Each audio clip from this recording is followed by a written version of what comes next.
नमस्कार दोस्तों, मनभावना क्लासेस में स्वागत है आपका।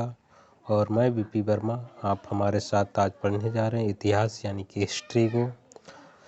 और आज ये इतिहास की पहली क्लास है जो कि सभी एक दिवसीय प्रतियोगी परीक्षाओं के लिए बहुत ही महत्वपूर्ण होने वाली है। इसमें आपको बहुत ही महत्वपूर्ण जानकारी प्रदान की जाएगी और ये केवल एक ही क्लास नहीं है, इसके आगे और भी बहुत सारी क्लासेस रहेंगी जब तक हमारा इतिहास पूरा सब्जेक्ट समाप्त नहीं हो जाता है। और इसमें वही कंटेंट डाला गया है जो परीक्षा की दृष्टि से इम्पॉर्टेंट रहेगा। और अगर आपने हमारे चैनल को अभी तक सब्सक्राइब नहीं किया है तो आप हमारे चैनल को सब्सक्राइब कर लीजिए ताकि हमारे आगे आने वाली वीडियोज आप तक पहुंचती रहें और आप तैयारी को अपनी सुनिश्चित करते रहें। तो टाइम वेस्ट ना करते हुए हम बढ़ते हैं अपने पहले पेज की ओर। तो हमारा पहला टॉपिक है हिस्ट्री यानी कि इतिहास। तो हम इतिहास को पढ़ने जा रहे हैं आज। देखिए क्या होता है, बात करें इतिहास की तो जो इतिहास शब्द है वो दो शब्दों से मिलकर बना है, एक तो इति दूसरा हास। और इतिहास शब्द का मतलब क्या होता है कि बिल्कुल ऐसा हुआ था, यानी आज हम जो भी इतिहास में पढ़ रहे हैं उसका मतलब है कि ऐसा हुआ था। ठीक है, यानी जो हुआ था भाई तो हम पढ़ रहे हैं, वरना तो केवल इमेजिन करने से हमें क्या फ़ायदा। तो जो हुआ था यानी जो हुआ था भाई क्या है, इतिहास है, तो वही हम अध्ययन कर रहे हैं। अब बात करें भैया इसकी जानकारी, आखिर इतिहास कराता क्या है, इतिहास पढ़कर हमें क्या मिलता है। तो बात करें कि इतिहास पढ़कर हमें मिलता क्या है, तो हम कह सकते हैं कि इतिहास एक वह विषय है जो हमें हमारे बीते टाइम यानी भूतकाल में हुई घटनाएं हैं उनसे हमें अवगत कराता है, या हमारे अतीत में जो घटनाएं हुई हैं उनसे हमें अवगत कराता है। ठीक है, यानी अतीत की घटनाओं से परिचय कराता है, अतीत की जो घटनाएं हैं उनकी जानकारी देता है। अतीत की घटनाओं की जानकारी मिलती है इतिहास को पढ़ने से। तो हम अगर इसमें कोई पूछना चाहे कि इतिहास क्या है तो आप कह सकते हैं कि इतिहास वह विषय है जो हमें हमारे अतीत में हुई घटनाओं से अवगत कराता है, वह इतिहास है। अब बात करें भाई वो तो ठीक है इतिहास है, लेकिन अब इतिहास भी कैसे पता लगा कि ये इतिहास है, कहाँ से आया, इसकी जानकारी कैसे मिली, क्योंकि ज़्यादा पुराने समय की तो जानकारी है नहीं, हमारी उम्र इतनी नहीं है जिससे हम इतना सब कुछ जानते हों। तो उसके लिए हम कह सकते हैं हमारे पास कुछ साक्ष्य मिले हैं, कुछ प्रमाण मिले हैं, कुछ साधन हैं जिसके आधार पर हम इतिहास उसको कह सकते हैं। जैसे कि हम इसमें कह सकते हैं कि वे साधन जो हमें इतिहास की जानकारी देते हैं वह क्या कहलाएं, ऐतिहासिक साक्ष्य प्रमाण। तो जो इतिहास है उसकी नींव ही ऐतिहासिक साक्ष्य प्रमाणों पर पड़ी है। ठीक है, इतिहास की नींव ऐतिहासिक साक्ष्य प्रमाणों पर पड़ी है, क्योंकि जब तक कोई इतिहास साक्ष्य प्रमाण नहीं मिलेगा हम इतिहास को कैसे मानेंगे कि ये इतिहास है। तो यहाँ पर कुछ ऐतिहासिक साक्ष्य या प्रमाण मिले हैं जो हमें इतिहास की जानकारी देते हैं। बात करें ऐतिहासिक साक्ष्य प्रमाण की, ठीक है, तो हम ऐतिहासिक साक्ष्य प्रमाण की अगर बात करें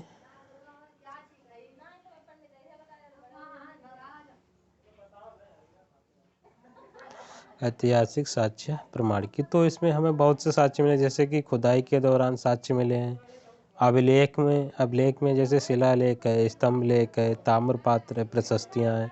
शिलालेख यानी बड़ी बड़ी शिलाओं पत्थरों पर जो लिखा गया है वो शिलालेख है। स्तंभ लेख स्तंभों पर लिखे गए, ताम्रपात्र तांबे की वस्तुओं पर लिखे गए हैं। प्रशस्ति जो पुरानी धरोहर हैं उन पर जो हमें सबूत मिले हैं।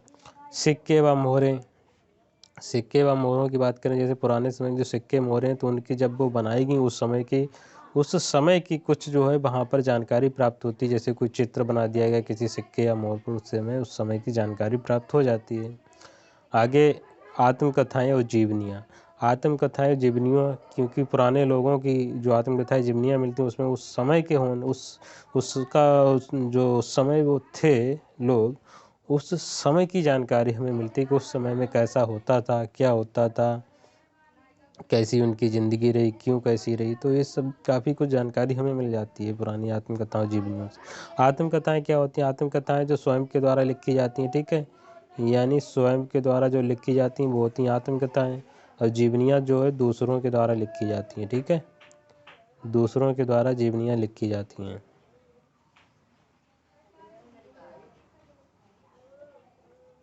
और जैसे आत्मकथाओं में बात करें तो एक आत्मकथा है सत्य के मेरे प्रयोग। सत्य के मेरे प्रयोग गांधी जी के द्वारा लिखी गई है, इनकी आत्मकथा इन्होंने स्वयं लिखा है। और एक जीवनी में है हुमायूं नामा, जिसको हुमायूं की बहन ने लिखा है। और ये किसकी जीवनी? ये हुमायूं की जीवनी है, हुमायूं के जीवन पर इसको लिखा गया है और ये हुमायूं की बहन के द्वारा लिखा गया। आगे बात करें तो यात्रा वृत्तांत, यानी पुराने समय में जो विदेश के लोग आए थे, विदेश के लोग यात्रा करने के लिए हमारे देश में आए थे, तो उन्होंने अपनी यात्रा के दौरान जो भी देखा उसे लिख दिया, वो क्या कहलाए? वो यात्रा वृत्तांत कहलाए। जो क्या करते हैं, हमें उस समय की जानकारी प्रदान करते हैं कि उस समय कैसा क्या होता था। उसके बाद प्रसिद्ध पुस्तकें व ग्रंथ, ये भी हमें जानकारी प्रदान करते हैं, जैसे कि अर्थशास्त्र। यहाँ पर थोड़ा गलत लिखा हुआ है, ये जो अर्थशास्त्र की किताब है ये कौटिल्य, ठीक है, कौटिल्य या चाणक्य विष्णुगुप्त के द्वारा लिखी गई है। इसके कई वर्जन हैं। जो क्या करती है, हमें मौर्य काल की राजनीतिक व्यवस्था की जानकारी प्रदान करती है। अर्थशास्त्र का जो नीचे वाला पार्ट है, ये अर्थशास्त्र का नीचे कंटेंट थोड़ा चेंज हो गया यहाँ पर। अर्थशास्त्र जो है कौटिल्य चाणक्य विष्णुगुप्त के द्वारा लिखी गई मौर्य काल की राजनीतिक व्यवस्था की जानकारी प्रदान करती है। और दूसरी पुस्तक है राजतरंगिणी, ठीक है, राजतरंगिणी। राजतरंगिणी पुस्तक कल्हड़ के द्वारा लिखी गई है, कल्हड़ के द्वारा लिखी गई है, ठीक है, कल्हड़ के द्वारा लिखी गई है, जो कश्मीर के इतिहास की जानकारी प्रदान करती है। और बहुत ही इम्पॉर्टेंट क्वेश्चन यहाँ बन जाते हैं, क्योंकि कई बार इसे पूछा गया है कि वह पुस्तक कौन सी है जो कश्मीर के इतिहास को बताती है, या कश्मीर को इतिहास को बताने वाली पुस्तक कौन सी है? तो वह पुस्तक है राजतरंगिणी, ठीक है, जिसे किसने लिखा था? कल्हड़ ने लिखा था। एक नोट पॉइंट है कि अभिलेखों का जनक किसे कहा जाता है? तो आपका आंसर क्या होना चाहिए वहाँ पर? सम्राट अशोक, ठीक है, अभिलेखों का जनक सम्राट अशोक को कहा जाता है। अब बात करते हैं इतिहास के पार्ट की। अब देखिए, इतिहास काफ़ी बड़ा विषय हो जाता है, जिसको अध्ययन करने में काफ़ी समय लगता है, ठीक है, और काफ़ी जो है मुश्किलें भी होती हैं। तो आसानी से इसको अध्ययन करने के लिए हमने इसके कई पार्ट्स किए हैं, ठीक है, हमने नहीं, मतलब पुराने जो लोग थे हमारे, उन्होंने ही पार्ट किए हैं, जिससे इसको आसानी से पढ़ा जा सके, समझा जा सके। तो यहाँ पर जो भी ऐतिहासिक साक्ष्य या प्रमाण या साधन मिले, उसके आधार पर ही इसके जो है भागों में बांटा गया है, ठीक है, यानी ऐतिहासिक साधनों के आधार पर, ठीक है, ऐतिहासिक साधनों के आधार पर इसको जो है बांटा गया है 3 भागों में। ऐतिहासिक साधनों के आधार पर, यानी ऐतिहासिक जो साधन, इसका मतलब ये है कि ऐतिहासिक जो साधन है उसके जो प्रमाण मिले हैं, ठीक है, ऐतिहासिक साधनों के जो प्रमाण मिले हैं उसके आधार पर हमने इतिहास को 3 भागों में बांटा है, ठीक है, 3 भागों में बांटा है। नंबर 1 क्या हो जाएगा? नंबर 1 प्रागैतिहासिक काल, नंबर 1 प्रागैतिहासिक काल, नंबर 2 आज प्रागैतिहासिक काल, नंबर 3 ऐतिहासिक काल। अब हम एक एक करके देखते हैं थोड़ा संक्षेप में कि प्रागैतिहासिक काल क्या है, आज प्रागैतिहासिक काल क्या है और ऐतिहासिक काल क्या है। अब बात करें प्रागैतिहासिक काल की, तो इसमें हम पढ़ेंगे कि प्रागैतिहासिक काल है वो क्या है। तो देखिए क्या है कि इस काल में इतिहास और मानव दोनों साथ साथ प्रगति कर रहे थे, ठीक है, यानी वह काल जिसमें मानव के साथ साथ इतिहास में भी प्रगति हो रही हो, यानी दोनों में प्रगति हो रही थी, ठीक है, यानी मानव भी प्रगति कर रहा था और इतिहास भी प्रगति कर रहा है। यानी मानव प्रगति मतलब क्या है? जो मानव पहले यूं ही कोई चिंता ना करते हुए घूमा करते थे भोजन की तलाश में, ना ही उन्हें रहने से झोपड़ियों से मतलब था, ना ही कपड़ा लेते से मतलब था। उसके बाद क्या हुआ, मानव जो है काफ़ी सुधार होने लगा, यानी उसमें प्रगति होने लगी। वो अपने रहने सहने के लिए भी खोज करने लगा, खाने पीने की भी खोज करने लगा, फसलों की खोज करने लगा। तो इस तरह मानव प्रगति करने लगा। और जब मानव प्रगति करने लगा तो इतिहास में भी प्रगति होने लगी, क्योंकि इतिहास किसका था? मानव, इतिहास मानव ही बनाता है।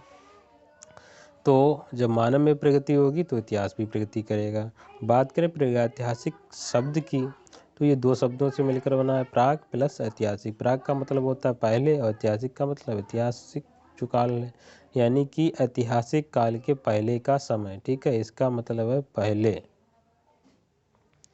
ऐतिहासिक काल के पहले का जो समय है वो प्रागैतिहासिक काल है। दूसरा हमारा नंबर है आदि प्रागैतिहासिक काल।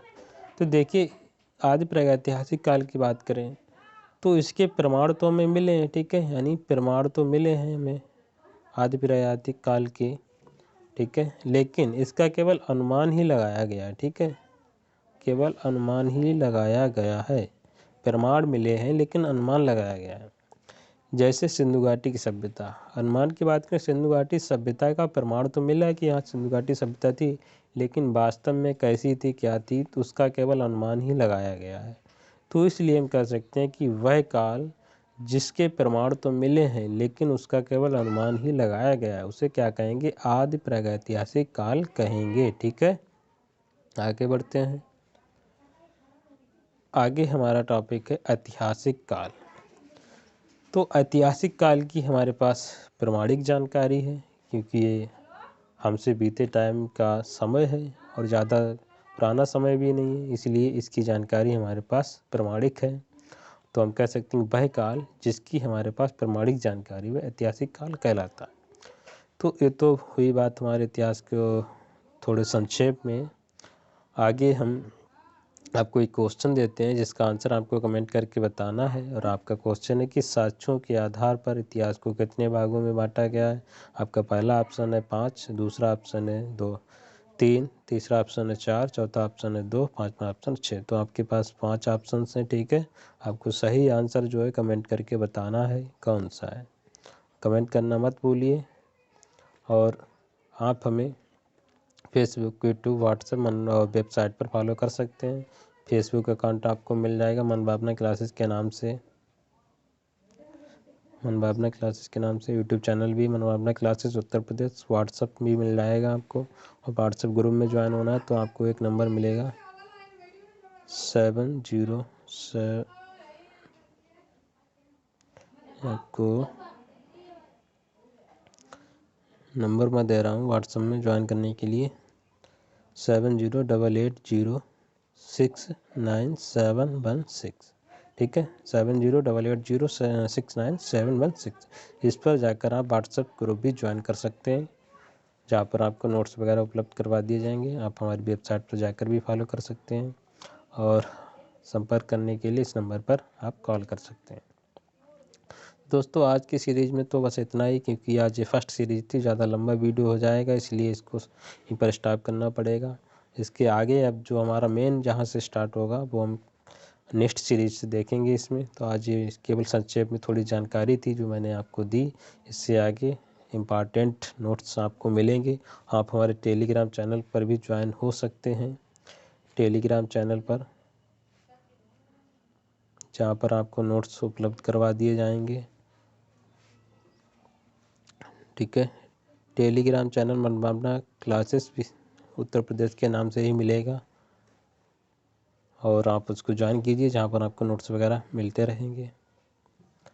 तो आज की सीरीज़ में दोस्तों इतना ही, और मिलते हैं आपसे नेक्स्ट सीरीज़ में। नमस्कार, धन्यवाद।